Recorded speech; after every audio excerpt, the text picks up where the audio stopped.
First down and goal for Baylor, and Brewer over the middle. He has Ebner in for a touchdown. This is the Richard Carr Buick GMC Cadillac Sic'Em365 Radio Baylor Football Tailgate Show. Brought to you by Texas Farm Bureau Insurance, protecting Texans since 1952. IdealMRI.com. Premium quality MRIs. Convenient, affordable. That's Ideal. Edward Jones Investments. With agents Ben Erlinson, Brad Wilson, Tom Albers, and Cam Heathcott. Makes sense of investing. Southwest Sports Medicine and Orthopedics. The team physicians for Baylor Athletics. Our goal is to get you back in the game. Stonewood Dental. Your comfort is our priority. Richard Carr Buick GMC Cadillac, your friend in the car business. First down and goal for Baylor, and Brewer over the middle. He has Ebner in for a touchdown. The Willis Law Firm, premier personal injury and product defect trial lawyers. Petty Clinic Low T, helping you become the high-performance man you want to be. Pioneer Steel and Pipe. Metal buildings, metal roofing, steel and pipe. The Pioneer way since 1943. Baylor University, where lights shine bright. Allen Samuels Dodge Chrysler Jeep Ram Fiat. Come by, let's be friends. U.S. Army Waco Recruiting Company, 254-598-8131. First National Bank of Central Texas. Bird Culchin Ford, your home for Texas-built Ford tough trucks. Good hold, good snap. The kick is through. Baylor breaks its losing streak. And it's a yellow rush on the field, 32-31. Now here's David Smoak, Paul Catalina, and Craig Smoak. Well, good afternoon on this Saturday afternoon, a game that will be played at 2:30 at McLean Stadium. Oklahoma State, they're going to go to a bowl game. Baylor will not. Bears coming off the win 2 weeks ago at home against Kansas State before the loss in Norman last week. They close out their season, whether it will be 2-7 or 3-6. Good afternoon. We have you throughout the weekend. The pregame show up until 2 o'clock. Paul Catalina, Craig Smoak, Armstrong Sims runs the mothership. Colt Barber's with us today. Drake Toll was here earlier. He'll have the postgame a little bit later on today as well on SicEm365 Radio. The game that matters to me today is always the Army-Navy game. It's usually all by itself, but that's not the case because of so many games being pushed back, cancellations, postponements, so there's a full throttle of a lot of games. But just one actual Big 12 conference game, and that's Baylor hosting Oklahoma State. TCU plays Louisiana Tech a little bit later on tonight. We'll also have high school football, look back at last night, how the Baylor commits did, who won, who didn't, and hear from many people, including Baylor Athletic Director Mack Rhodes. Okay, guys, this is a 2:30 start. It was supposed to be a 6 o'clock start, and as late as really yesterday, almost late morning, we did not know if Baylor was going to play this game. It's a game that was already, at one point, remember, postponed back in October or so, but we'll have the game Oklahoma State and Baylor. Yeah, and just after talking to Mack Rhodes, you hear how much had to kind of come together the right way in a short amount of time for this to go down. And, I credit Oklahoma State for letting the process play out because they could have been, angry and, holding a grudge from the last time or whatever, because that seems to happen with COVID a little bit. They could have said, look, it's not worth it. Let's just skip it. But they want to play, and they waited, they waited for every little, check mark along the way and let the process play out.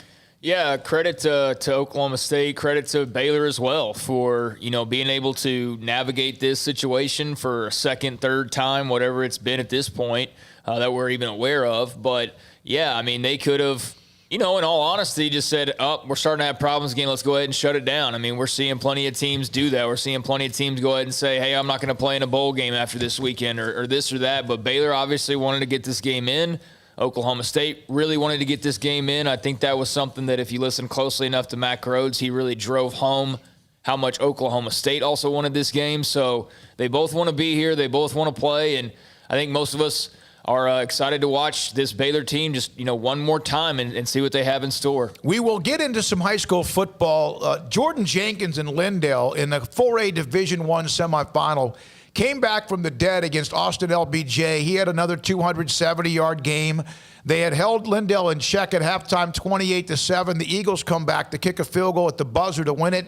Had a chance to visit, thanks to Chris Cochran, the head coach, with Jordan Jenkins, who will sign with Baylor on Wednesday. But right now, his main focus is on getting treatment and then getting ready for a state championship game against Argyle. Also, Riker over at Panther Stadium in Hewitt at Midway High School playing against St. Paul. St. Paul Catholic out of Shiner. Craig, not a good start for Riker at all. No, not a good start for Riker. Enjoyed covering them the last 2-3 weeks, but currently 20-0. St. Paul leading that ball game. It was 12-0 right as we were about to hit the airwaves, and I guess Shiner St. Paul scored again. So, Riker fumble led to a touchdown. 28-0 now. 28-0. That's not it's a surprise it's gotten out of hand that quickly, but St. Paul Catholic has won.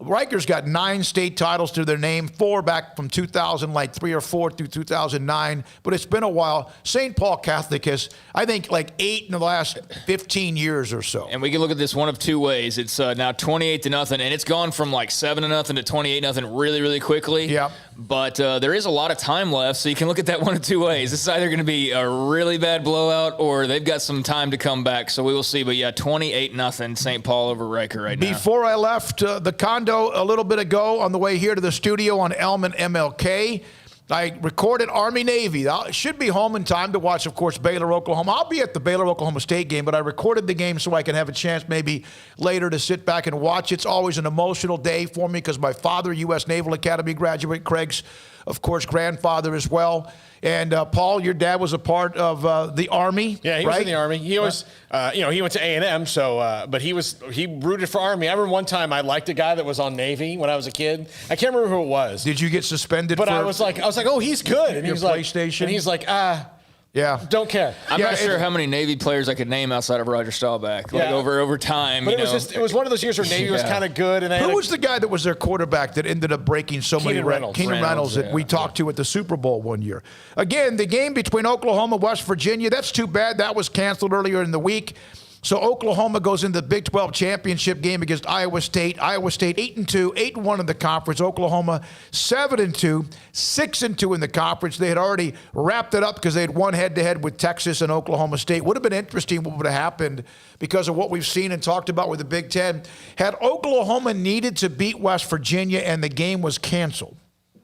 And the Texas-Kansas game, of course, canceled as well, but that was irrelevant based on anything to do with what's going on with the Big 12 championship game next week with Iowa State playing against Oklahoma. Also, there's much more to get to. Alabama, 38-3 at halftime. They lead Arkansas in Fayetteville. Georgia by 7 over Missouri. That game is at halftime, and that game is in Columbia, Missouri. We're going to hear from Mac Rhodes, background, the insight. Remember, by the way, I had somebody send me a note. Hey, Smokey, when you were talking about all the writing down all the stuff when I was on the phone with various sources about Baylor and the game with Oklahoma State, the testing and much more, I said I had a couple of I wrote it down on a couple of sacks. He said, could you have just said brown paper bags? It would have been better if you would have said brown paper bags. Okay, but I don't think anyone understands how much went down in that 36 or 24-hour period. There was a chance that Baylor would have had maybe another 10, 12, 15 positive tests. They had to retest, remember, and I learned this behind the scenes. Every time you have to do a retest, and usually each team, most every program, probably on occasion has to retest, and you cannot test in more than clumps of 5. You can't have 9, you can't have 7. You have to do it in clumps of 5. And for every clump of 5, when you retest, you're going to get a positive. It's like clockwork. Baylor had 13 different clumps of 5. And I think ended up throughout the program, this is part like the equipment staff. We know that the offensive staff has been basically decimated for this game. And there's a running backs coach that might be their offensive coordinator today. There's going to be guys that are a part of the staff that are not the 10 coaches who can recruit a part of the main core. They're going to be coaching like the offensive line and such. So they've had a lot of different people test positive. Well, congratulations, GAs. Here's your moment. Yeah, this is your opportunity. Here's another thing. We said this yesterday, and it's a huge discussion. And also, 254-339-1122. Think about the players who today at McLean Stadium, suited up or not, will probably not play in that stadium again. And some of them could be your entire depth chart at quarterback 1, 2, and 3. Brewer, Bohannon, Zeno. You have Ebner. You have Lovett. You have William Bradley King. You have Raleigh Tejada. For whatever reasons, there's going to be, and that's part of the purging of the roster, part of moving on, part of the next level. But there are a lot of guys after what was an amazing year last year who most likely today step on the field at McLean Stadium. Not all of those, but most of them you think will not play at McLean Stadium again. No, it's going to be a lot. And, just the microcosm of Waco, just that little bit is going to be kind of interesting to see, because I think you're going to see a lot of the first-year coaches. I don't think you'll see like a mass exodus at Georgia because Kirby Smart's been there, and there's not going to be guys like that. But programs like Baylor that have first-year head coaches, or programs like, say, South Carolina that fired their coach, you're going to see massive exoduses and people moving around all over in the transfer portal. It's going to be wild. Yeah, it's going to be crazy. I mean, we spent a good deal of time talking about that yesterday, and I don't know what to predict. I mean, we kind of went over a list of people. I would not be surprised if we're watching anybody who suits up at quarterback playing for Baylor for the final time. At running back, with Lovett and Ebner, obviously Lovett is not expected to play today, but with Ebner, I could certainly see it being his last game. We go on and on. Tejada, Bradley King. So, yeah, I mean, there's decisions still to be made, but some seem like they're pretty obvious decisions in a couple of cases. Some are a little bit blurry still. We need to see how the next few days play out. And then some are straight up huge question marks. So, that's fascinating side story to me is who all we see today and who we don't see after today. But I think we'll start to get an idea of that probably, beginning next week as guys start to make their future plans known. But certainly a lot of big-time contributors, guys who contributed to playing in that Big 12 title game last year, or who went through 1-11 to get them to 11-3, that will be moving on at some, maybe soon. So definitely hats off to them. Now, one other note about, and do we have Armstrong, the comment from Dave Aranda when I asked him about would they play if given the opportunity? We'll have that in the next segment about a bowl game. They're not going to get an invite. But then all of a sudden you see Boston College, you see others say, hey, we don't want to play in a bowl game. And the reason I asked the question was because I was curious what he would say. If all of a sudden 30 bowl-eligible teams said we're not playing, which could happen, or that maybe half of the bowls get completely evaporated this year, which is happening as well. And I asked him, and we'll have that in the next segment, and you can get the idea of where this team is mentally, physically, emotionally, and more about what they would do if, in fact, a miracle, hey, by the way, we'd like for you to play in the ArmyWhatever.com Bowl. So we'll come back with that in the next segment. We'll hear from Mack Roach, Jordan Jenkins of Lindale, fresh from today when I talked to him as he was on his way to treatment after their win, the Baylor commit who signs on Wednesday. National Signing Day, 7 a.m., bright and early, right here on SicEm365 Radio. Coverage starts that morning, loud and clear. Are we sure that Grayson can get up that early? I'm worried about that. I got a problem with Grayson. Grayson's become a problem, a big malcontent of this pick'em. I mean, he is a problem. And I think he might be the guy odds-on favorite before the next 5 weeks are up to win pick'em after what he's done the last couple of weeks. We'll have that as well. And we'll kind of dive into a few more things, including the Charlie Brewer, Larry Fedora mixture, which won't be there today because Larry Fedora is not going to be at the game, right? So we'll have that and a couple of things about that. You say right. I think that might be breaking news for some people who haven't been listening the last couple of days. Well, I'm going to tell you right now that Larry Fedora, Joe Wickline, George Munoz, and there's a very good chance Sean Bell are not going to be with Baylor today coaching that football team. That's 5 offensive coaches. 4 of them are not going to be a part of the game. I like that Mac had to bring up yesterday, and you'll hear it in the interview, that somebody suggested a rule that you could, before everybody got there, take the coaches that were sick. I mean, this is before like the season. Like take a sick coach, put him in a room by himself, and then nobody touch him. Well, what if the guy has to pee? Yeah. Like what happens? You know what? When we were on vacations as a family, my dad and my mom used to always have the bottled Diet Coke bottles, and that was it. Or a Gatorade bottle. I'm telling you, they weren't stopping. They weren't going to stop. We had a long way to go. Couldn't take those 10 minutes off the trip. You do that now, it's like you go to jail. Here was the fortunate thing for me. My mother was, she would stop every hour and a half to 2 hours like clockwork, so I never had to worry about it. That's nice. That's nice. All right. T-Rex. Hold on, we got T-Rex. We'll get to his call in just a moment. Baylor and Oklahoma State, the series itself. Baylor's had a lot of success of late. Baylor leads the all-time series in Waco 9-6, including the last 4 times they've played here. Overall, Oklahoma State leads 20-18. The big, Baylor couldn't win in Stillwater. There was like 50 years they didn't play there, but they, even the great Bryles teams could not win there. Remember Seth Russell, a fumble at the goal line or tripping over Bryce Cherry, They started to have success. Bryce Petty. 45-27 last year. Charlie Brewer had 312 yards. Had a rushing touchdown from Brewer. Hasty had 2. Lovett had 1. Terrell Bernard had a scoop and score. So they had a great win in Stillwater last year on their way to playing for the Big 12 title. That does seem like at least a year ago, does not. 254-339-1122. T-Rex, you're on the Impact Health Labs caller line on SicEm365 Radio. Hello. Hey, gentlemen. How are y'all doing today? Awesome. Good. I hope you're doing good. I heard that little stat there. You're talking about the last time we played Oklahoma State. Were you aware that Oklahoma State hasn't won in Waco since 2009? And if you remember, we wore those, I think they were beautiful, but most would say awful Vegas gold head-to-toe jerseys.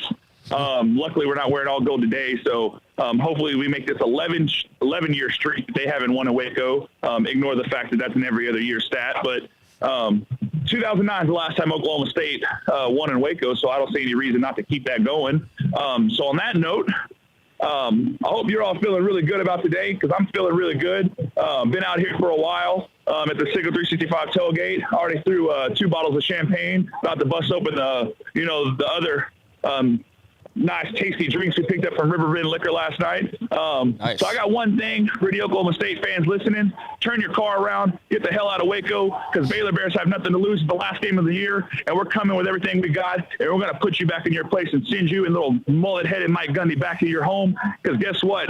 You're in Texas now, and Sic'em Bears, fulfill the prophecy and get the hell out of Waco, because it's going to be 3 in a row straight over you. Sic'em Bears. Thank you very much, T-Rex. As only you can help kick off any of the calls. Appreciate you. I love the passion. Does anybody know the specific verbiage of the prophecy? I just want to make sure that nothing bad happens after it. Drake Toll, by the way, who will Especially host this the year. post-game show. Drake on his Twitter timeline just recently, I just laid eyes on Mike Gundy for the first time in my life. Doesn't that sound like a man crush?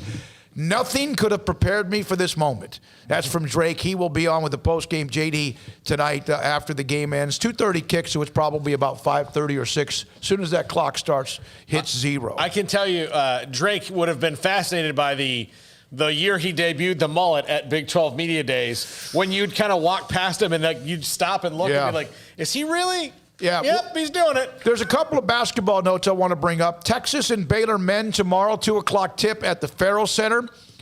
And we have had the Drake and Ashley Hodge have been doing did post-game when they played Stephen F. Austin and hammered the Jacks earlier this week on Wednesday. So post-game on that. So that's another part of what we've done. That's 2:30 tomorrow at the Farrell Center, opening up Big 12 play. Women won earlier this week. They play Texas Tech next. By the way, there was a story yesterday, and this is something that anyone that is on a basketball roster, a transfer straight up or not, however you transfer to a school, will be able to, it looks like by next week, be given immediate ability to play. Jaden Owens transferred in from UCLA, which will help Baylor at the guard position. I'm not saying she's going to be an All-American or an All-Conference player, but she will be able to play as soon as that becomes official. It was really disappointing because Kamario McDaniel would have made them even much better. from Penn State, but she tore her ACL, so she is not going to be able to play despite this new rule that's coming out from the NCAA. Well, Kim talked about it on our show yesterday when we had her on, and she was right. It's very confusing who gets waivers. And the NCAA is, I think, starting to find, like, we need to simplify all this stuff. We've complicated our lives too much. Yeah, I don't even want to begin to try to get in the mind of the NCAA, but yeah, I'm sure there's large stacks of papers on each desk in Indianapolis, and I don't even know how you begin to sort through it all. It doesn't seem like they're sorting through too much, given how long it takes them to make a decision on anything. So yeah, probably going simpler is better in this case, and the NCAA should have done that a long time ago. When we come back, Dave Aranda and the emotions, the physical, and also, I guess you could say, mental strains of this season. His thoughts about Baylor football. Also, the dynamic between Charlie Brewer and Larry Fedora. We'll have that. I asked him a question. Are they trying to fit a circle into a square? And you need to really listen to what he said if you did not hear this earlier this week. Yeah, and I wanted to mention one more note before we go, since it's kind of a note segment. Jamison Houston, former Baylor cornerback, has been elevated to the active roster as the Eagles get ready to play the Saints. So Jamison Houston on that team with Graylin Arnold, but Houston's going to be playing, looks like, tomorrow against New Orleans. So congratulations to him on getting that opportunity. All right, when we come back, Dave Aranda on the emotions, mental, physical, and all that above. It's Baylor game day. Hey, this is SicEm365 Radio. Brian Etheridge has walked through the door. Obviously, we mentioned Colt Barber. National Signing Day coverage, 7 a.m. bright and early on Wednesday. Armstrong, Sims, Craig, and David Smoak along with Paul Catalina. We hope you're there. Call us, 254-339-1122. We'll get to your text as well, SicEm365 Radio. Car has the trucks, man. They have the one for you. Crew cab, short or long bed, silver, black or blue. Texas size selection, great prices too. Richard Carr, he has the truck for you. Carr has the trucks, man. He has the truck you need. If you want the best truck, you want a GMC. Texas size selection, great prices too. Richard Carr, they have the truck for you.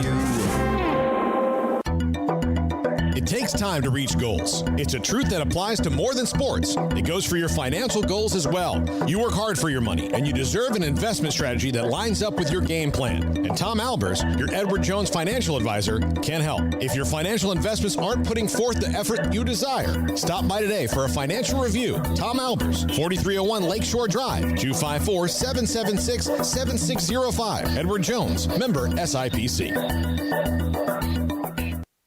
At Baylor University, students find their place to shine. They're faithful friends and inspirational leaders. They're championship teammates and independent thinkers. They're on the cutting edge of high tech and in the halls of history. If you want to make the world a brighter place, you can. And if you want to shine in your own way, you can. The spark you need is already inside you. Bring it to Baylor, where lights shine bright.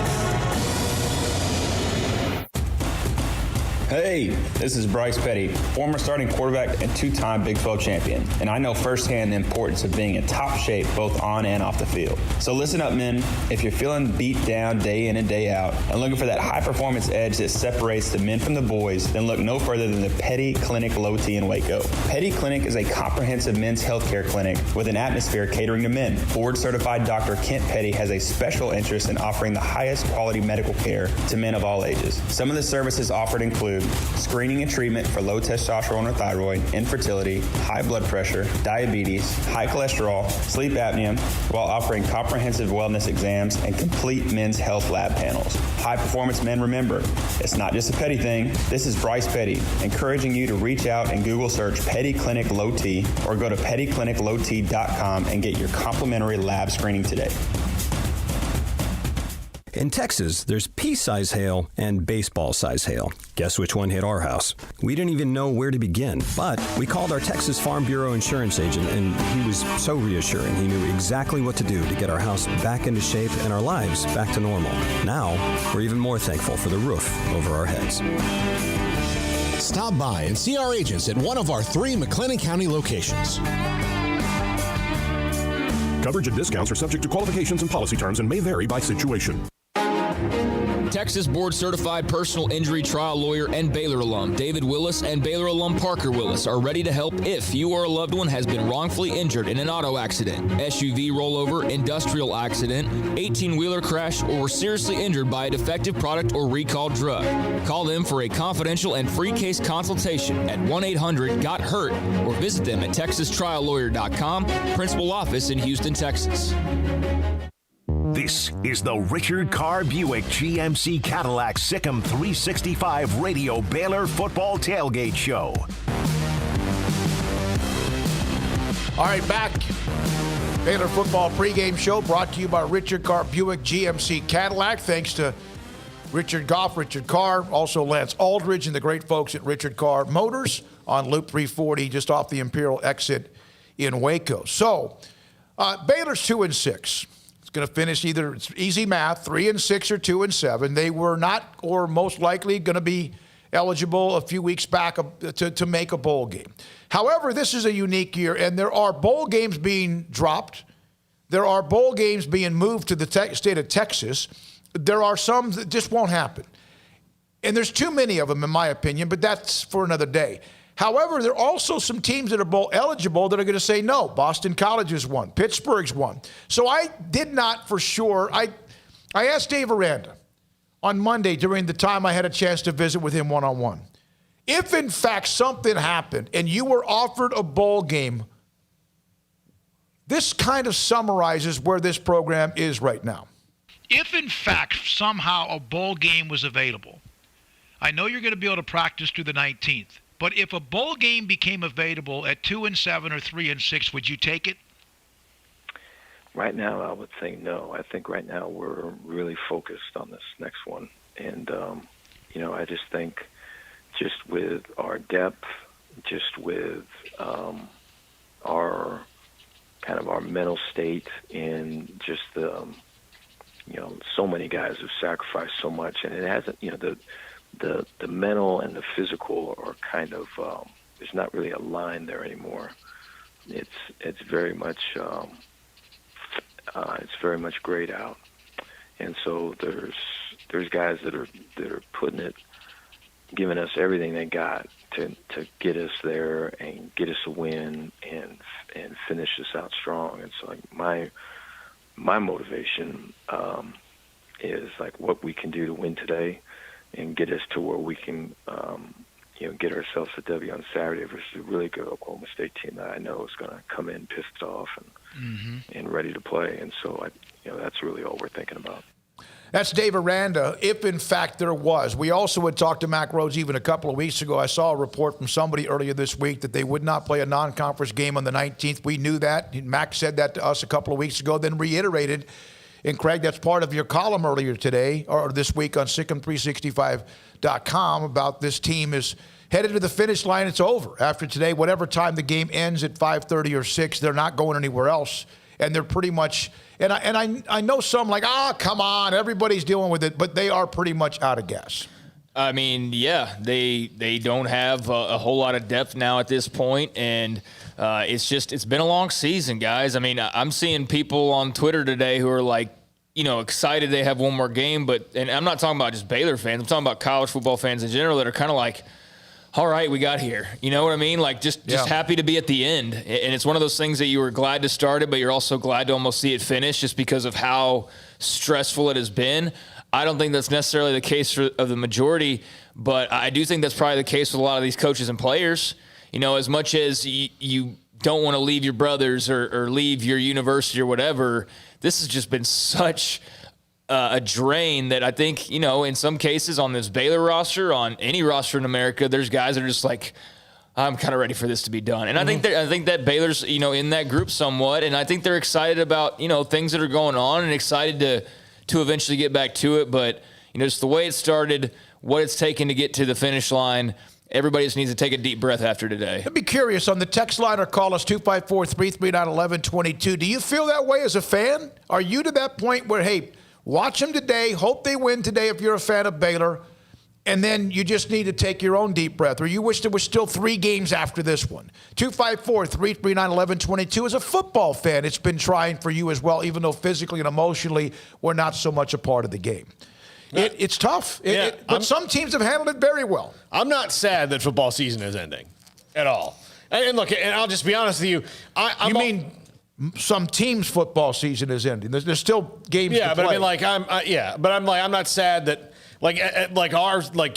anything's wrapping up. I'm not sad that the NFL is getting down to the last month. I'm not sad about any of it. It just, I never really am, but this year I'm less not sad than I've ever been. There was a story today in college basketball that I think we need to update. Keontae Johnson of Florida, playing against Florida State, collapsed on the floor out of a timeout, and he was a stretcher to get him off the court. The game went on, and I don't even know who won the game. I don't know. Florida State's pretty good, so is Florida. From Rob Douster, who I kind of watched him, Florida State won, I kind of watched his timeline about why the hell is this game continuing. The AP reporting now that Keontae Johnson, like most of his teammates, had tested positive for coronavirus. Florida had shut down at the start of the season due to positive tests. He's in critical but stable condition at a local hospital. His coach will stay with him in Tallahassee and most likely travel back with him whenever that time comes back from Tallahassee to Gainesville. But that's a story to kind of watch, and we'll see how that turns out. Did he collapse? Was it coronavirus related? Was it exhaustion? Was it a fluke? Was it just something that happened? Or was it, because there's going to be opportunities that this could run in different ways. So many media guys, Dan Walken, are just crossing their fingers please be coronavirus they related. Want it please to be coronavirus related. And it could be, but that's just something to kind of watch. That story's out there as well. It was real. I was watching the game before I came here, and it was really bizarre because Florida, he had just dunked, and Florida State called timeout because it's 11-3, and they call timeout, and they're in the huddle, and they're out of timeout. He just drops like a rock, and so it was really scary. Nothing to me will ever match what I saw with Hank Gathers. That's what I thought of. Yeah, that's immediately what I thought of. And there have been, so we'll see how that goes, and just be careful what you see and what is the truth and what are opinions rather or hopes in some sick way. But it could be. We'll see what happens with that. Now. Larry Fedora, Charlie Brewer, the quarterback position. We have that, Armstrong. Do we have that available? Okay. So it's obvious the defense has played so well. The defense last week in Norman, I thought, was as good as almost any game they played last year defensively in 2019 when they would crush people. Now, they lost the game. But I thought last week's defense in Norman was beyond spectacular, considering who they also don't have. I thought it was. Would you guys say that was? There's been good defensive efforts, but was that yes. A1 for this year? Yeah, it was fantastic. They really were. And tackles behind the line of scrimmage, sacks, Rattler was rattled. I mean, turnover. They did it all. I would say this to simplify it: if you hold that offense to 27 points, that's how you can beat them. Because nobody had done that in forever. Yeah. So you can beat Oklahoma if you can hold them to 27. Now the other side of the ball has to do their part. Obviously, they did not. Yeah. By the way, Scotty B, the Baylor King. We need to pressure Spencer Sanders because he's bad under pressure. Baylor needs to play exactly the same way they did defensively, hopefully forcing a couple of turnovers at 3. Baylor offense needs to find a way to score some points, even if it's off turnovers. Anyway, sick 'em Bears and stay warm. From the 972. Also, what changes next year would help the success on the field, or do you believe it's more to do with continuity? Also, when is the last time a team has led their conference in takeaways and turnover margin and finished as a bottom 2 team? I don't know the answer to that. I don't have that in front of me. That's a great stat for us to look up at some particular point this year in the offseason. Matt from Denver. Matt, thanks for the text on the Riverbend text line. Appreciate your time. Yeah, I have no idea about the turnover margin note. I mean, I'd take some digging on that. But, yeah, I mean, this defense has obviously played really well. I mean, it's glaringly obvious this defense has played well.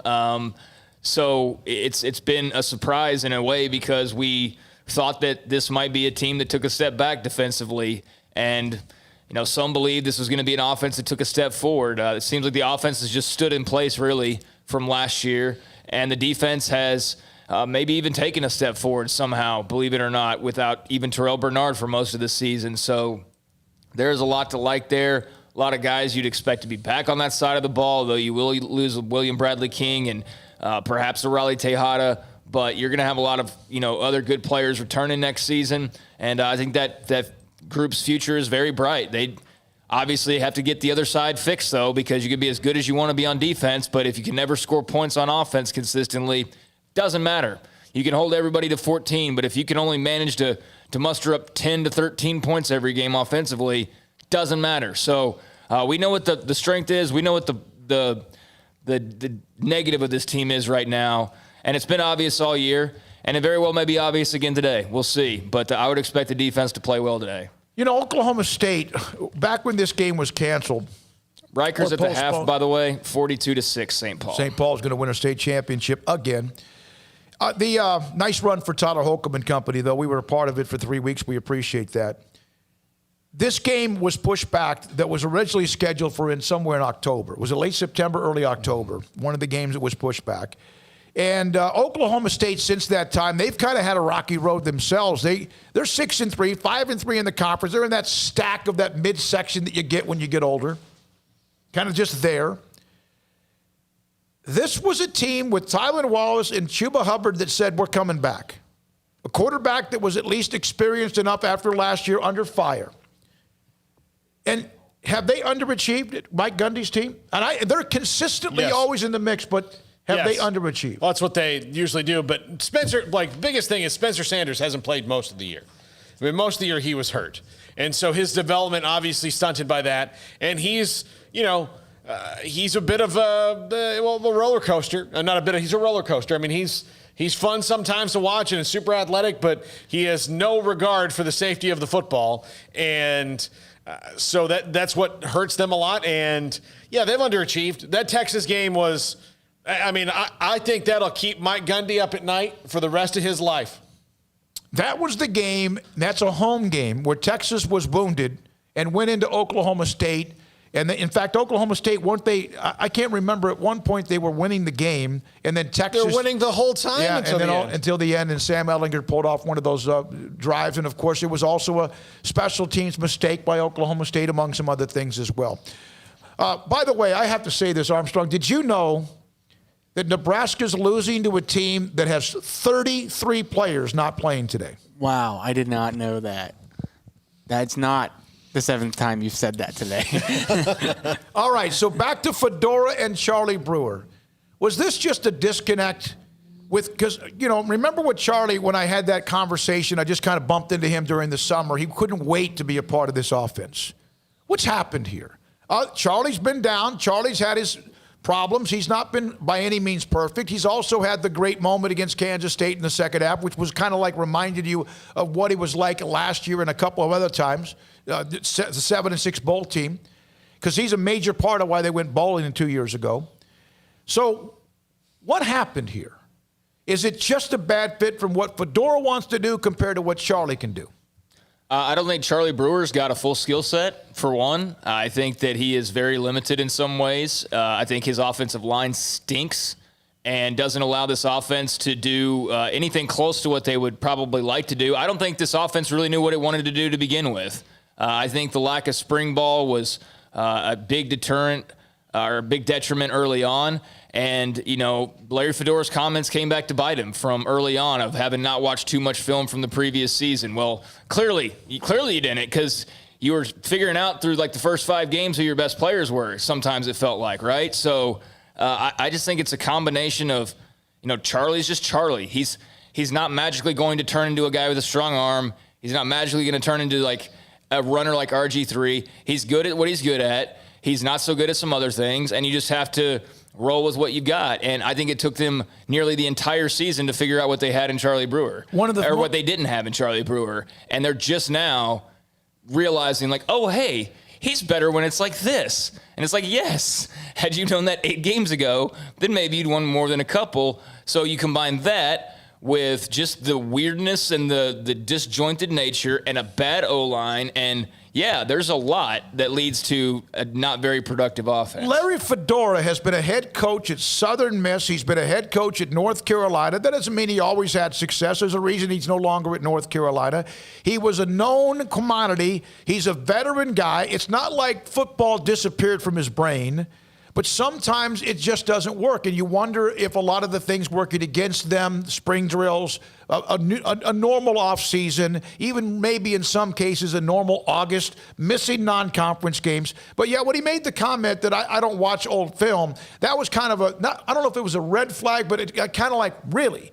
Because wouldn't you want to know what Charlie Brewer does best? Mm-hmm. But that was a long time ago when he said that. Yeah. And he's not going to be there today. Can you imagine? And I've already seen some of the smirks, that when you have the offensive staff basically out, most of them out today, and if they go out and put 27 up and offensively they put up some numbers, I mean, I can't even imagine the landslide of what's said after that. Well, I'd be glad to see it because at least it would mean that somebody figured something out. I mean, I would rather see somebody figure it out than somebody come in and just do the same thing. Now, granted, if that happens and we realize, hey, maybe it's not as simple as just one guy or one thing, and it's definitely not that simple, but this offense isn't getting fixed today. With Fedora there or with him not there, it might look different. I don't know. I don't know what to expect because I don't even know who's all playing today. I mean, we don't. No, we always get that little slap from Colt Barber and his little laboratory of knowledge. Right before we go off the air, Colt comes out with 16 guys that won't play today. Yeah, and maybe there's 0, but I mean, point being, like it's not going to get fixed today. And so, if we see something a little bit different, then maybe that's a good little thing to hold on to heading into the offseason. Maybe it's not different at all. I don't know, but for these types of questions, it doesn't even really matter at this point. No, it doesn't. You wonder also, Larry Fedora wants to be a head coach. Is he going to stick around? That's a legitimate question. He wants to be a head coach. That's what's in his blood. He's at that age where he would want to get one more opportunity somewhere. You have the job at Arkansas State. We've already discussed Joey McGuire, what might happen with him and who's interested in him. Well, I mean, honestly, Fedora might need another year to try and look a little bit better if head coaching, again, is because I don't know what you saw this year that would make you go, you know what, I think I'm going to go get Larry Fedora right now because he's not a hot name at the moment. He's not. And I'm not placing that all on him or anything, but it's just true. Like in the coaching carousel, if you were to open that up for conversation right now, nobody's mentioning Larry Fedora in like the first 20 minutes of that conversation. They're mentioning everybody else. So, maybe that's a possibility. Certainly it's a goal, as you said, of his once again. But, he's not involved today. So we'll see what happens. My biggest regret as someone who covers a team is that we had no access to the assistant coaches. We've been spoiled. There are many programs, you don't get that. Alabama, you don't get that. Where a guy that used to coach under him, Lane Kiffin at Mississippi, I reached out to have Randy Clements on, the former Florida State and Baylor offensive line coach. Not available. That's part of the process. LSU with Orgeron, although they probably had a little bit of it because of Brady and Ensminger and all those guys. So we're not able to get that. Some coaches had that philosophy. I don't think it was like anyone trying to hide what's in the vault, but it would have been nice to have a little bit of access to be able to ask. Because here's the thing, if we're not allowed to have access to the coaches, and then I start texting them, that could affect our access eventually, right? So you don't want that to happen. And it's been hard because we've had it, other than 2016, the year from hell, when none of the assistant coaches wanted to talk. And Grobe was the one that was the only one on the podium. Because under all the others, leading up until that year, we were able to talk to anybody at any time. We used to sit out in their office and do interviews. It's not because we want to steal something. It's because I think we could learn something. But we'll see if that changes in the offseason. I don't know if it will or not. That's not a shot at Dave Aranda. I mean, Bill Parcells. It's not a shot at Athletic Communications. Bill Parcells, exactly. I mean, Sean Payton was his offensive coordinator. People wanted to talk to him, and you got to talk to him in the offseason around the draft. Or after practice at training camp. Yeah. So here is Dave Aranda. The question I asked him about the square and the circle with Charlie Brewer and Larry Fedora. Now, there's one comment he makes about chaos. Listen to that. That's somewhat interesting as well. This is Dave Aranda. It's a challenge ahead of us. How would you describe Charlie Brewer and what he's been able to do? Obviously, he had the big moment in the second half 2 weeks ago, and then the offense struggled against Oklahoma. And it's been a lot of times. I had a former offensive lineman tell me that he's constantly, like, almost even seeing things when they're not there because there's been so many pressures from different angles. We know he's not flawless, but you have supported him, obviously, from the beginning. Your thoughts about his game, his season, and who he is as a quarterback at Baylor? Yeah, as a person, I think Charlie is, I've never heard Charlie complain. I've never heard him, why is this happening? Why me? I've never heard if only it was this or only if it was that. I've just heard him just take responsibility, and even when it's not his to take, he takes it. And so, I mean, Charlie just as a person is loved in this building, and just team wise, coaches wise, support wise, staff. They see a guy that's a competitor that lays it out there, and then doesn't complain. And so you don't nowadays. That all of that's just very rare, and so it makes you when you see that, it's kind of you want your kid to be like that. You want your people to be like that. And so I think the players have that kind of just instinctually. They see that this is the person I want to be, and so they're fighting for that. I think to continue to work to get the offense to where Charlie's comfortable and we're playing his style of ball. I think is the continued movement here, and I feel like the amount of man, the amount of pressure that we're going to get from Okie State are going to open up some things, and so we have to be sure to capitalize with it. And a lot of that is, all of that is all flowing through him as it's been throughout. Do you feel like sometimes with what Coach Fedora wants to run, or what he's always run, compared to what Charlie does and what's best for him, is almost at times been a circle and a square? I think Charlie is best when there is when there's chaos, when there is outside the pocket, when it's kind of when instincts are taken over. That's when he's at his best. And so I think it's difficult when you have a Sunday, Monday, Tuesday, Wednesday, Thursday to prepare, and it's like, we're going to be operating under scramble drill is basically what we're doing. And so I think, you have to be really creative, I feel, and really open to minimizing kind of what you have, and just making sure that the players are out in front, and that when we're thinking of offense, or we're thinking of defense for that matter, I think it showed up, and to Larry's credit, it's been that way. Whether it's Tresson, we've got this form, or it's Fleeks and we have this package for him, and these plays are going to him, or it's RJ and we're looking for him, or defensively it's Petrie and he's getting this big sack that's kind of flipping, this turning the tide, or when it was kind of a where is this going to go type of game here on Saturday. So I feel like when you're thinking players and not plays, you are in the you're in the right space, and I feel just finding enough variety in there, I think, is the key. That's Dave Aranda. Charlie is at his best when there is chaos.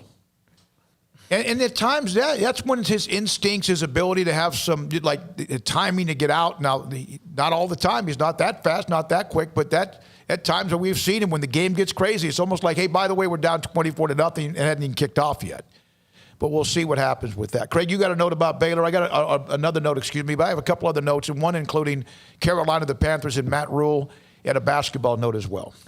All right, so Oklahoma State, the first time this game got canceled, when Baylor had to cancel, there were a couple of Oklahoma State players that got online. They were talking some trash, and I remember very vividly one of them was Rodarius Williams, who's a talented defensive back, a senior for the Cowboys, and he made a specific comment basically saying that Baylor was running scared of Oklahoma State because at this time they were like 3-0 or 4-0 and life was still good, right?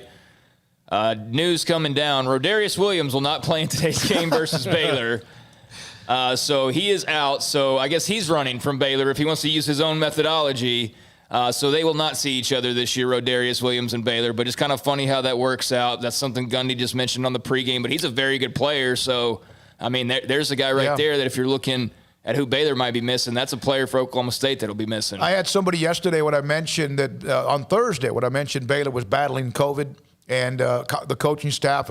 Someone said how irresponsible leadership, and I just started naming Nick Saban, Dan Mullen, Chip Kelly, on and on.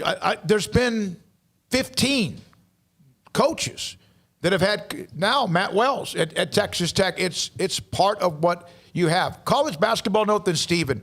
Notre Dame beat Kentucky. Kentucky has 3 losses now, actually 4, 64-63. They were up by 22 at halftime, and Kentucky had a shot to win the game, but Kentucky drops to 1-4 in college basketball. Yeah, they're not very good. Stephen in Virginia, you're on the Impact Health Labs caller line. Thanks for your call. Y'all just made my day with that Kentucky note. My best friend is a Kentucky fan, so the Schadenfreude today will be excellent. I'm really excited about this Baylor game today. The parallel I draw is the bowl game in 2016 after, what had been a really tough second half, and the guys just kind of came out and laced it up on a good 10-2 Boise State team. And I think that Oklahoma State, Rodarius White included, might be doing a lot of quitting today. And I think that even though that Baylor doesn't have all their coaches, that they're really here for this one. So I won't be able to watch the full game because I'm celebrating my birthday with my father who's coming from out of state. But I'm part of Paul Catalina's army, and I'm here to say Baylor Bears over Oklahoma State. Thanks, guys.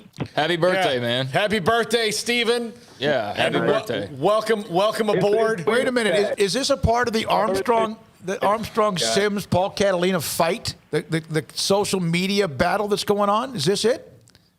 Yes, it is. Thank you, Stephen, and happy birthday. I always like Stephen, but not so much now. It's going to be hard for him to get through you next time, right? This is what I didn't realize about Armstrong is I named his fans for him. I might block his number. I did all these things. Paul. And then out of the blue, Armstrong just decided to start a Twitter war with me, and I don't know what I did. I'm telling you right now, Armstrong has a band of turnip pickers. Is that right, Armstrong? Turnip pickers? That's one of the guys that he likes. His name's Turnup. Turnup. Oh, turn up. Like turn up the volume. Yeah. Not turnips. Not turnips. I'm just telling you right now. It's kind of, all right. Now, that's Dave Aranda, Larry Fedora, and Charlie Brewer on that relationship.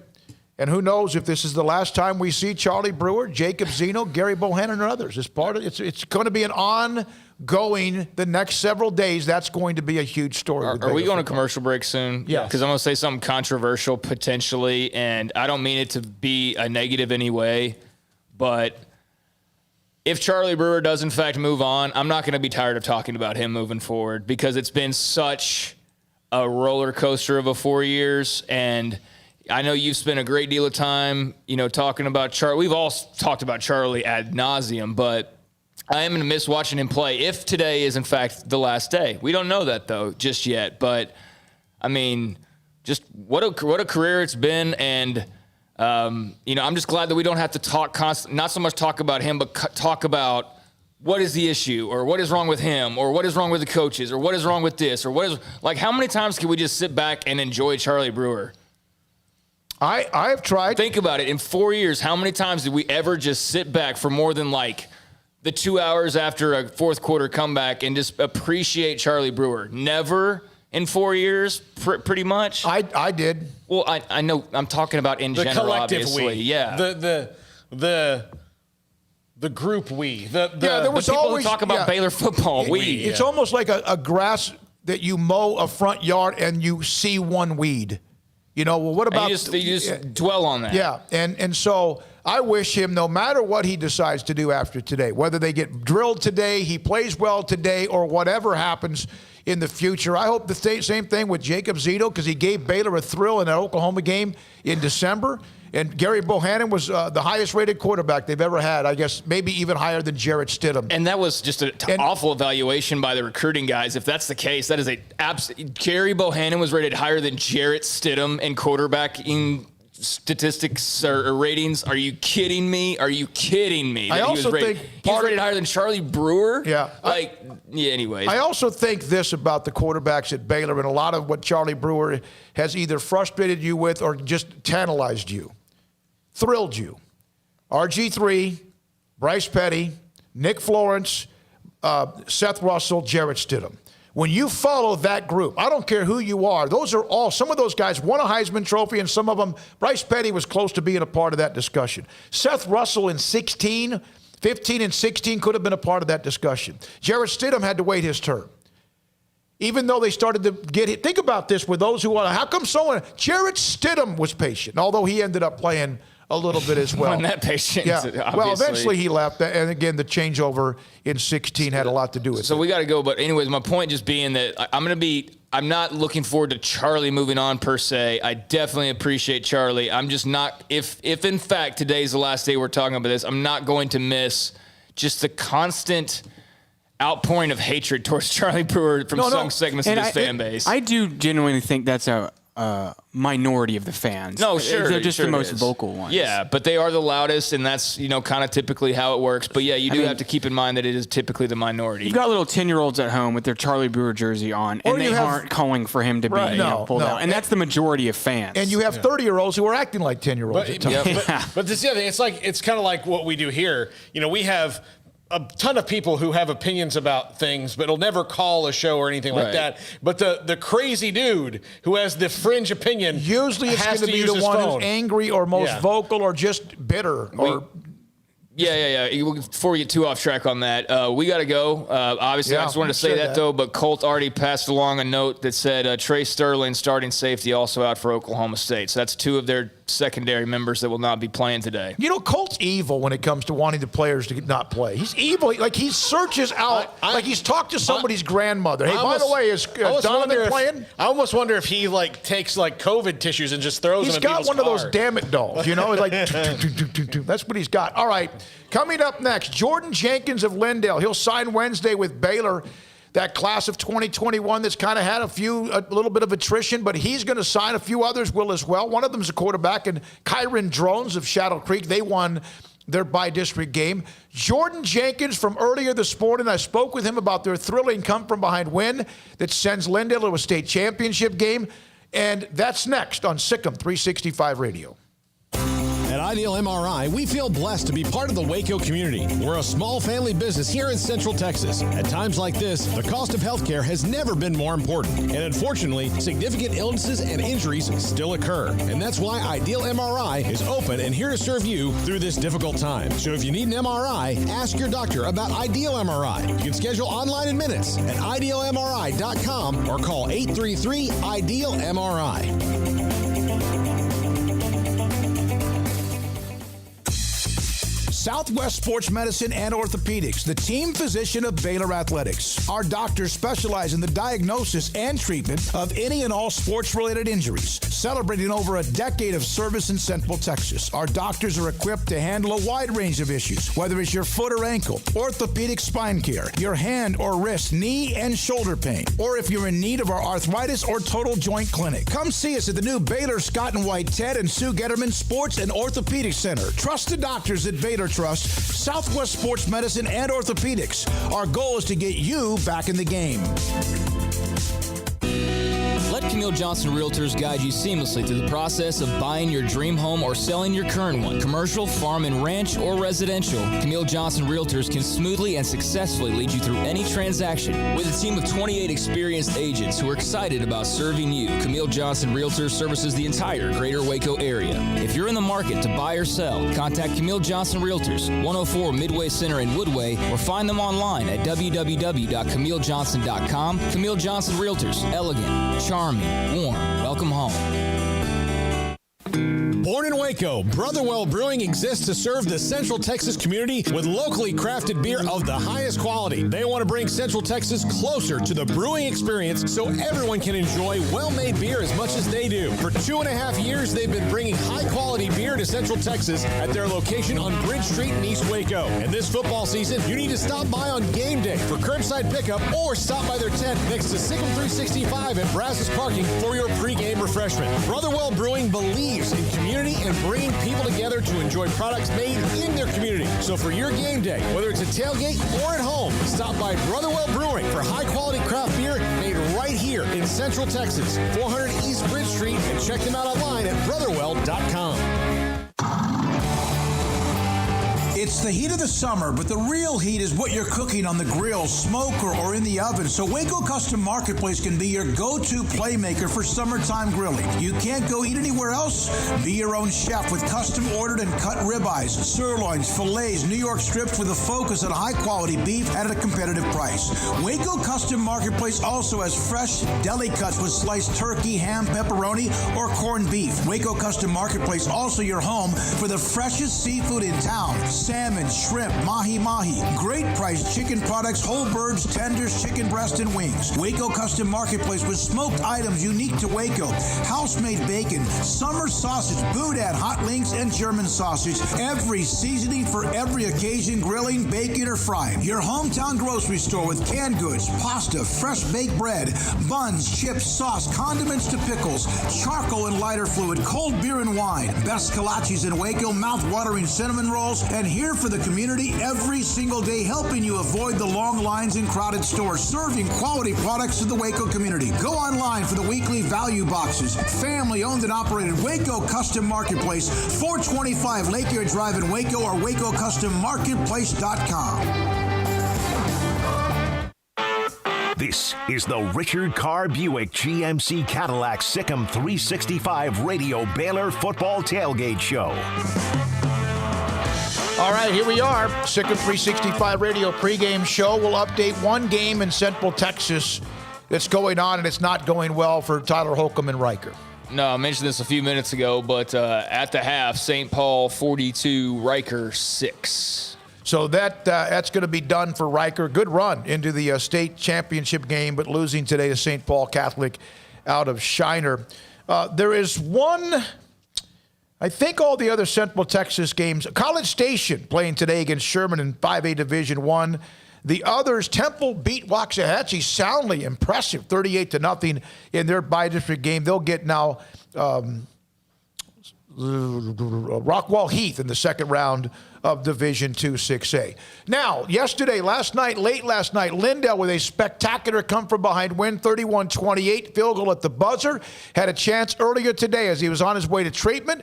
Baylor commit, he'll sign Wednesday, National Signing Day, Lindell senior record-breaking running back Jordan Jenkins. Baylor commit, and perhaps next week signing with Baylor, Jordan Jenkins, the senior running back at Lindell. But right now the focus is the Lindell Eagles with a remarkable comeback to beat Austin LBJ 31-28 to get to a state championship game against Argyle. How do you feel this morning? I'm exhausted, and I'm kind of ready for the next game already. I mean, I should be celebrating, but my mind's on Argyle right now. So what was it like, Jordan, and what was the difference between 28-7 at halftime and then eventually you guys slowly but surely chipping away to get back in that game to win it? I think offensively we calmed down. I think we were frustrated by how things are going in the first half, and I think our nerves are pretty up high about it. And once we calm down and just do what we do best and what we've been doing all year, then we're good. You know, it's an amazing journey. It's been one of those crazy years, you know that. And then you look up and here you are, you're playing for a state championship. Lindell has never been in this situation ever.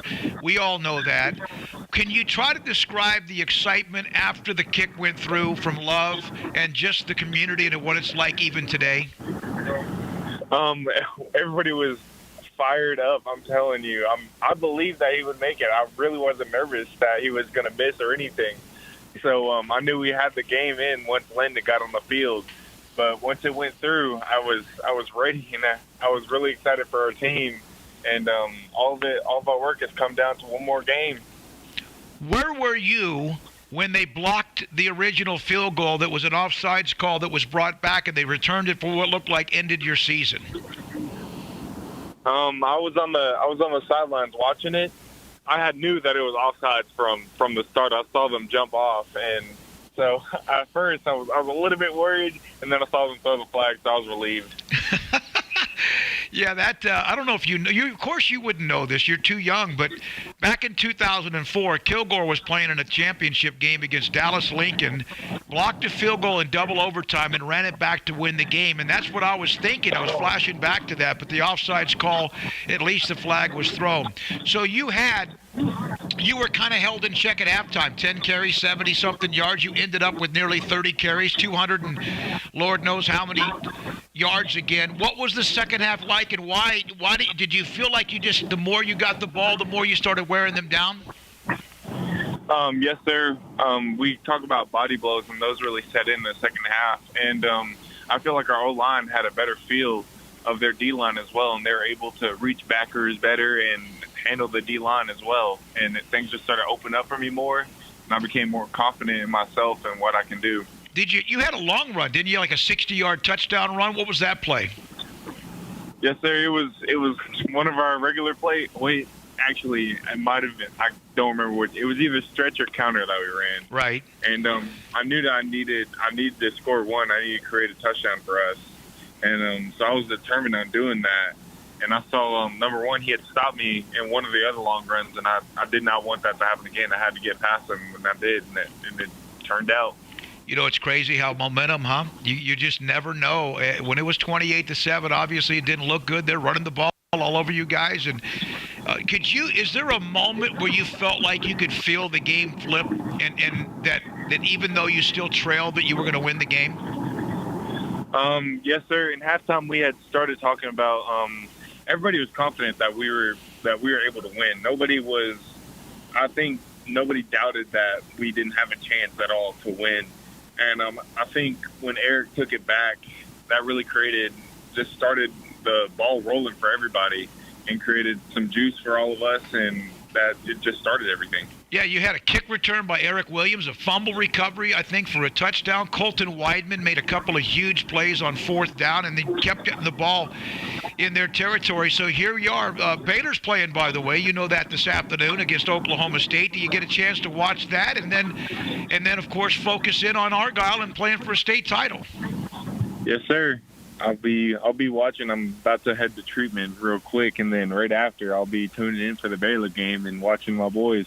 And then Wednesday, I know that right now the focus is on Argyle, but Wednesday, a big day for you. Are you excited about National Signing Day? Yes, sir, I am. I'm trying not to think about it too much because, as you said about Argyle, but once I'm up there, I will be excited for it and in the moment. Hey, man, congratulations to Coach Cochran, to the staff, to the players, to you. Good luck against Argyle. Good luck, and bring home a state championship for East Texas. Sir, thank you. Jordan Jenkins, Lindale senior running back, another big game, SicEm365 Radio. So the state championship games, 4A through 1A, are set. Every one of them, including that Lindale game against Argyle, Carthage-Gilmer in Division II 4A, March in the championship game, and so is Franklin. They beat Wascom last night 14-13. Coming up next, Mac Rhodes, Baylor Director of Athletics, who was on with us yesterday, SicEm365 Radio, and the behind-the-scenes madness of trying to get today's game played. And then you say yes, but you're going to play earlier than you thought. Next on SicEm365 Radio. Car has the trucks, man. They have the one for you. Crew cab, short or long bed, silver, black or blue. Texas size selection, great prices too. Richard Carr, he has the truck for you. Carr has the trucks, man. He has the truck you need. If you want the best truck, you want a GMC. Texas size selection, great prices too. Richard Carr, they have the truck for you. At Baylor University, University, students can shine in their own way. Or should we say their own ways? Because there's no limit to the ways Baylor students make the world a brighter place. Whether they're leading a student organization or following a higher calling, getting advice from faculty, or taking part in world-class research, pursuing their dreams, or working toward their dream job, students find their place to shine at Baylor, where lights shine bright. MP Electric has developed a quality-oriented electrical contracting service in more than 20 years in the industry.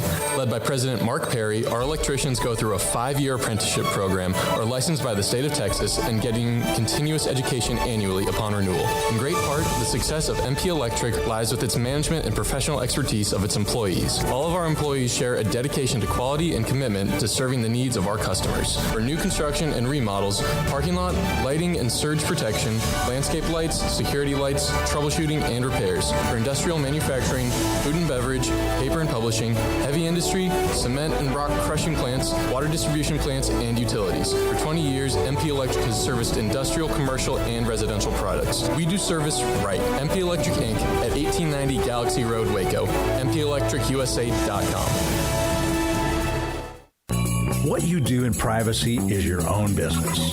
What you do in public with your truck, well, that's our business at Pickup Outfitters. In your garage, it's okay for your truck to parade around in the nude with no accessories. Hey, this is still America. But when you bring your truck out in public, it's just common decency to put an outfit on your truck. And that's where we come in at Pickup Outfitters. Put a cover on that bed. Cover your rear end with a bumper and a hitch, for goodness sakes. There are women and children on the roads. And guys, don't leave your tools exposed. Put them in a toolbox. Be proud of your truck and stand tall with a lift kit. Or improve your truck's posture with a leveling kit. Add some class to your pickup with new wheels and tires. Or dress up for a date with your new RV or boat with a fifth wheel or a receiver hitch. At Pickup Outfitters, we're dedicating to making the roads decent for all Central Texans. So when taking your truck out in public, remember your manners and accessorize it properly with an outfit from Pickup Outfitters. 220 Lake Air Drive in Waco. Riverbend Liquor and Wine has their easy-to-access drive-thru open and convenient and clean in-store location on the corner of Lakeshore Drive and North 19th Street in Waco. Riverbend Liquor has the best and most extensive variety of craft beer selections in Waco, and Balcones whiskey, including single malt, pot still, baby blue, rye, brimstone, and the all-new lineage in stock. Riverbend Liquor and Wine, family-owned and operated, and a hidden gem in Waco on Lakeshore Drive at 19th Street. And find out more on Facebook and Instagram. How did Edward Jones become one of the biggest financial service companies in the world? By not acting that way. Financial strategies, one-on-one advice, it's a big difference. And that's why Brad Wilson, your Edward Jones financial advisor, makes sense of investing. Experience the difference for yourself. Brad Wilson, 250 Sharon Drive in Woodway, 254-776-4337. Edward Jones, member SIPC. How much confidence? That is Charlie Brewer. We act like we forget what this man has done in over 3 years. I was very confident. This is the Richard Carr Buick GMC Cadillac SicEm365 Radio Baylor Football Tailgate Show. It all started Thursday afternoon when news came out that we started to report to you that Baylor had some of their offensive staff, among others, who tested positive for COVID. That also put the game in jeopardy with Oklahoma State. It's being played at 2:30 here in just less than an hour at McLean Stadium. But so much behind the scenes, and so we found out with our conversation yesterday with Baylor's Director of Athletics, Mack Rhoades, exactly what was going on. Mack, thanks for your time. You, I hope, are keeping notes to write a book at some point about what you have dealt with as an AD, as a program, as an athletic department, university. Did you think last night when you went to bed that you were going to play Saturday? Yeah, I mean, I had a gut that we'd find a way to do it safely. Let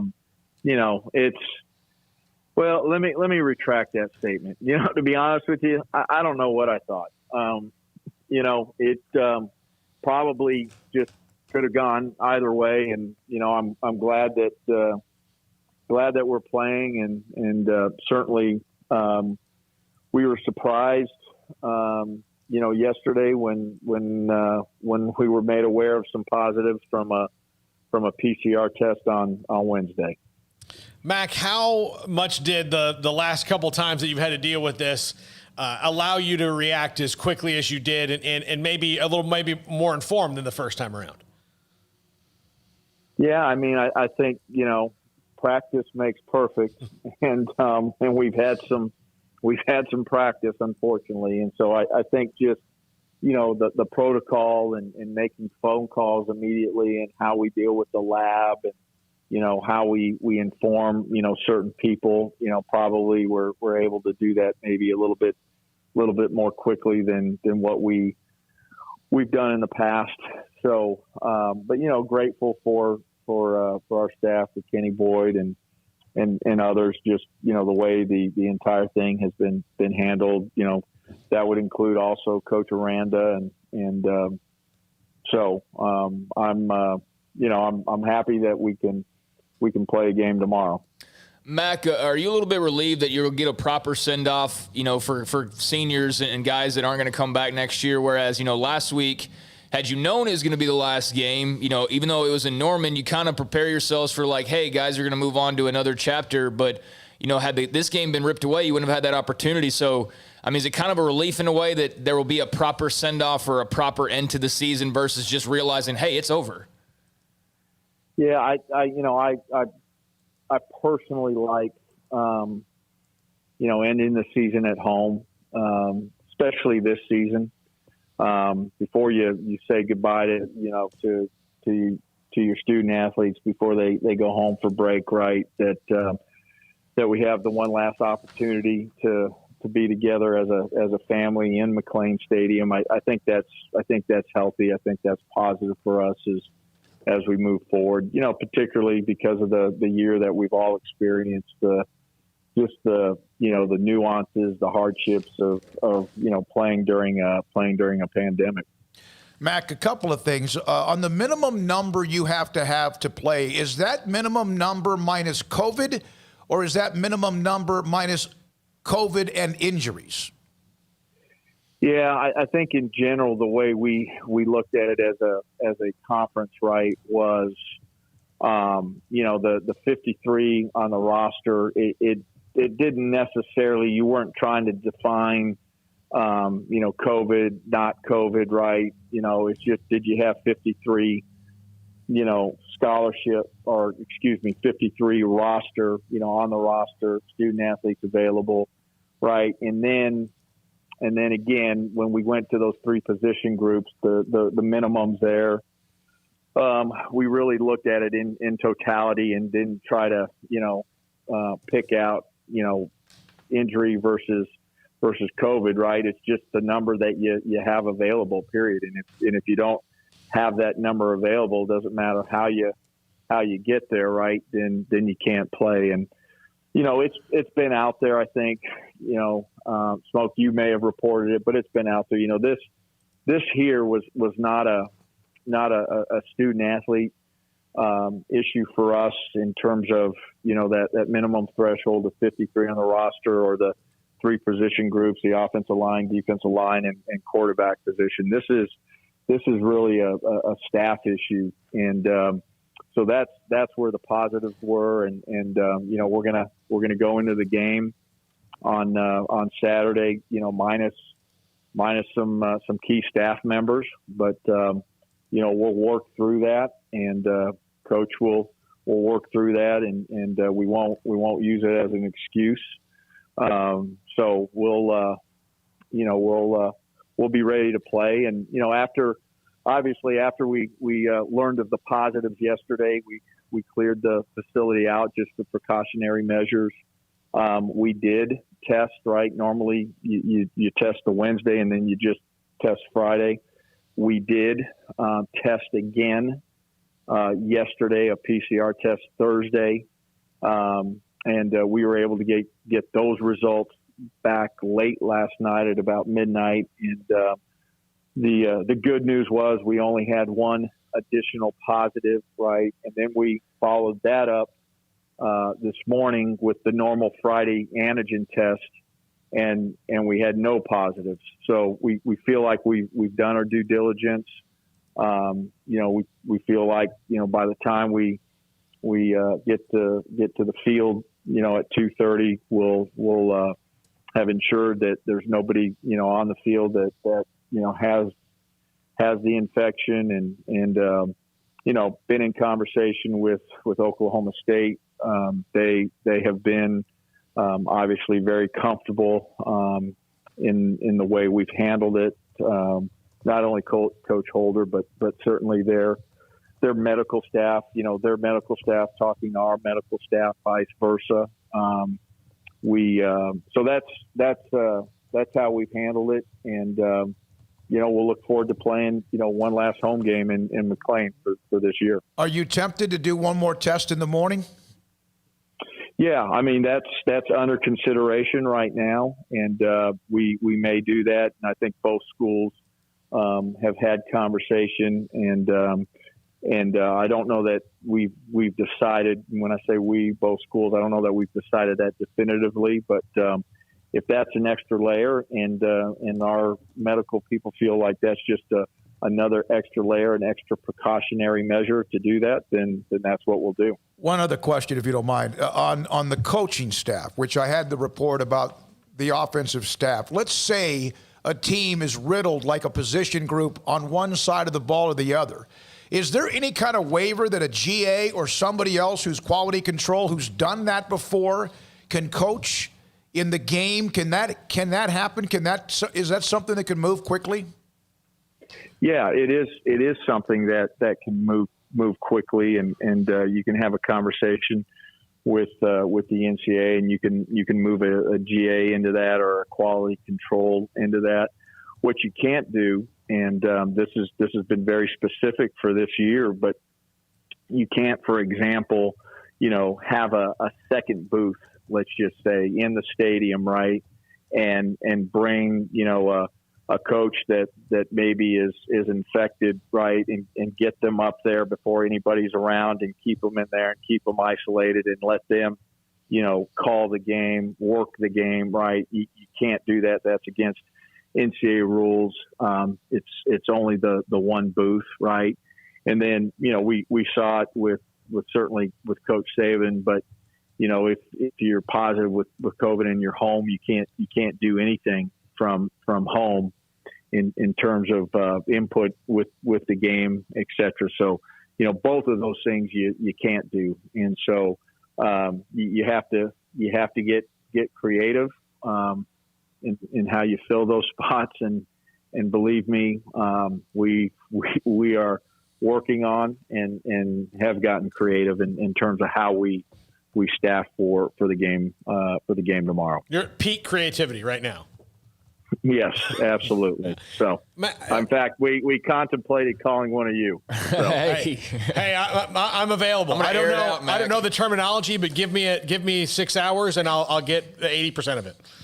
Well, I think one of you would be really good on the sideline, being the person that's putting in the fake signals. So I think one of you could handle that. Well, Dave Aranda did say that Charlie Brewer operates better under chaos. So we could provide some of that for sure. That's what would happen if you put it to SicEm365. Yeah, is chaos. If we got it. Just a kind of a logistics question on. So the season ends on Saturday, and you don't have anything until spring football. How much testing will coaches and players be subject to coming in and working out in the facility and doing the things that they would normally do in an off season?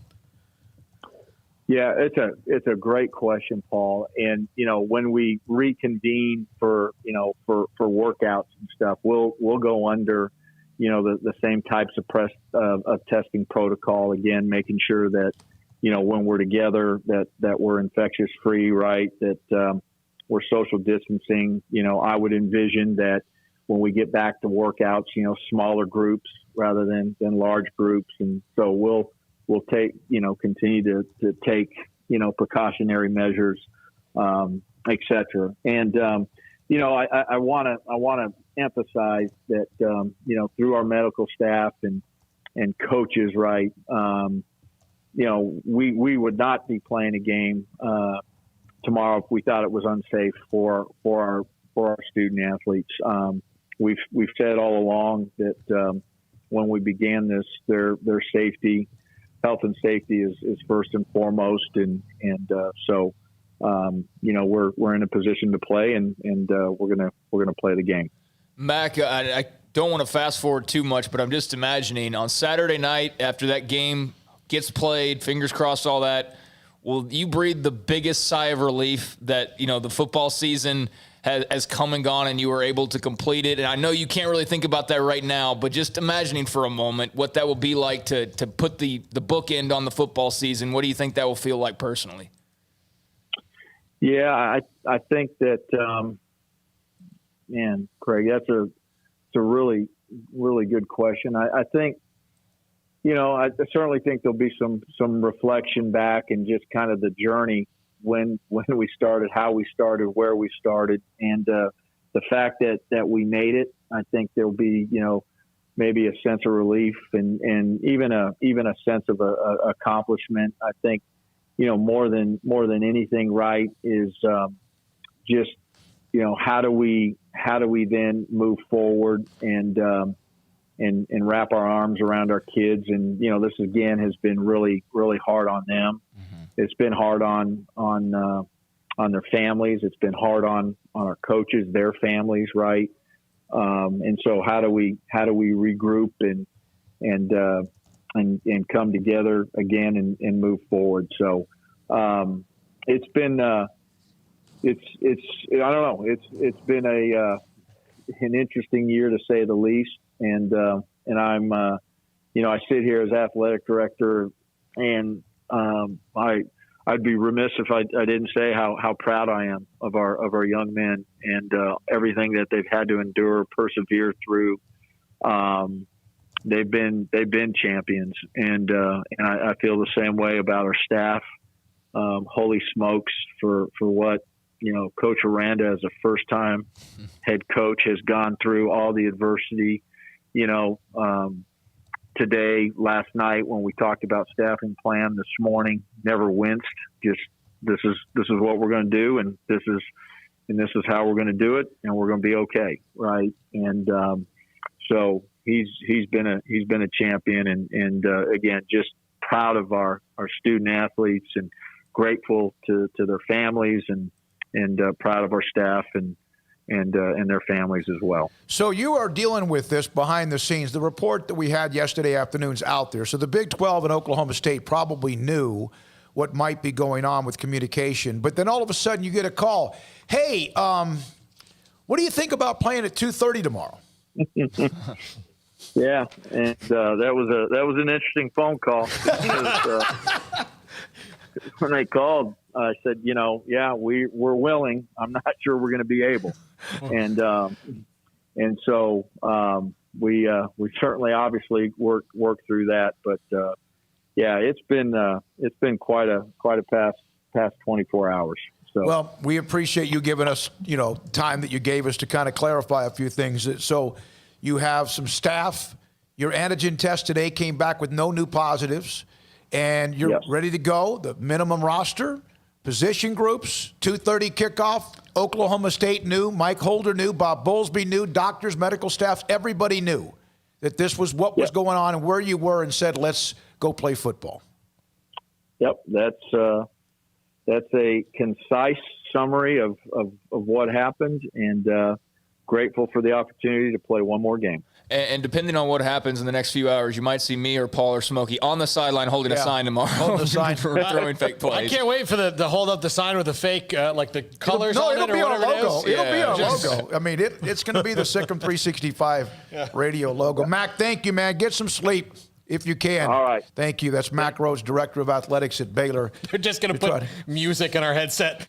All right, so that's Mac Rhodes from yesterday with all the backstory. All right, there's Oklahoma State. Baylor, we know offensive coaching staff has been obliterated by COVID. Maybe one of the coaches will call plays today. You might see Dave Aranda involved along with some others. But, Craig, Oklahoma State's got some pretty elite players right now. Wobbly are out as well. Yeah, Trey Sterling, starting safety, out for Oklahoma State. Chuba Hubbard, his Oklahoma State career is now over as of today. He will not play today. And then Rodarius Williams, another talented member of their secondary, also not playing. So 2 starters in the secondary and Chuba Hubbard, and apparently wide receiver Tylan Wallace is a game-time decision. All right, prediction. Go ahead. And Baylor without 47 players, coaches, and staff members today. 47. Yes. Yippee. All right, Minnesota's winning, and they have 33 out, and they're winning by 10 on the road. It's going to happen. All right, predictions. I think Oklahoma State by a little. Yeah, I'm going to take Baylor today. I don't really have a good feel one way or the other. They're at home. Oklahoma State's missing some key guys. I know Baylor is too, but I'll go with the Baylor defense, make something happen. Cole Barber with that report, by the way, nearly 50 players, coaches, and staff out for today's game. Majority are the coaches and staff. We've told you about the offensive coaches. Nearly. Okay, Oklahoma State. I'm going to take Oklahoma State, like 30-16. Armstrong? I got Baylor. I have faith in Baylor. I liked what I saw on defense last week. I think if offense can just get some points on the board. All right, that's it. Brian Etheridge, great to see you, sir. Also, Cole Barber with that nugget. 50 players, coaches, and staff, mainly coaches and staff, out because of COVID. That's something we started to report to you first back on Thursday. Paul, Catalina, Craig Smoak. I'm David Smoak. We'll be here for the postgame, Drake and JD. I'm David Smoak. And Brian, at halftime, you're going to jump in as well. Thanks to Armstrong Sims. This is Sic'em365 Radio. Enjoy the game.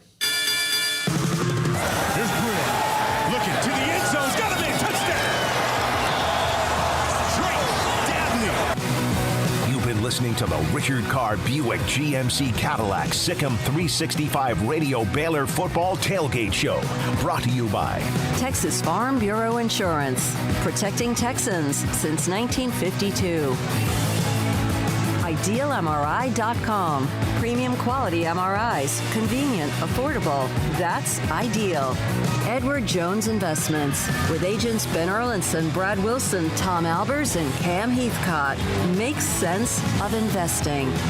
Southwest Sports Medicine and Orthopedics. The team physicians for Baylor Athletics. Our goal is to get you back in the game. Stonewood Dental. Your comfort is our priority. Richard Carr Buick GMC Cadillac, your friend in the car business. That one picked off, and it's a pick six by Jalen Petrie. The Willis Law Firm, premier personal injury and product defect trial lawyers. Petty Clinic Low T, helping you become the high-performance man you want to be. Pioneer Steel and Pipe. Metal buildings, metal roofing, steel and pipe. The Pioneer way since 1943. Baylor University, where lights shine bright. Allen Samuels Dodge Chrysler Jeep Ram Fiat. Come by, let's be friends. U.S. Army Waco Recruiting Company, 254-598-8131. First National Bank of Central Texas. Bird Culchin Ford, your home for Texas-built Ford tough trucks.